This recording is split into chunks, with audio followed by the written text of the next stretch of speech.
بسم اللہ الرحمن الرحیم۔ بہت اہم مسئلے پر میں گفتگو کرنا چاہتا ہوں۔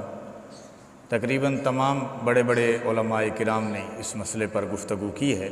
واضح رہے کہ قرآن اور حدیث کی روشنی میں فقہاء، مفسرین، ائمہ کرام کے نزدیک بھینس گائے کی ہی ایک قسم ہے،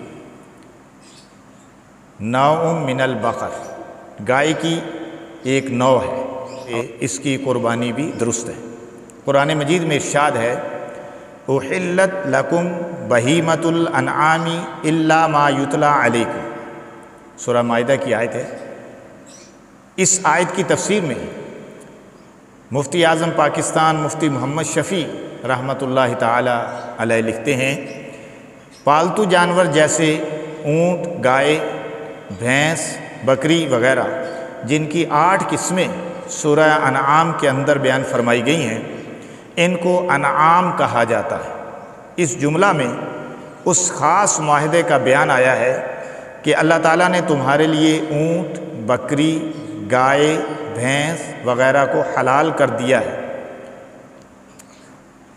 شرعی قاعدے کے موافق ذبح کر کے کھا سکتے ہو۔ تمام علماء کا اس مسئلہ میں اجماع ہے کہ سب بہیمۃ الانعام یعنی چرنے والے چوپایوں کی قربانی جائز ہے، کم از کم بھینس کی قربانی میں کوئی شک اور شبہ نہیں ہے۔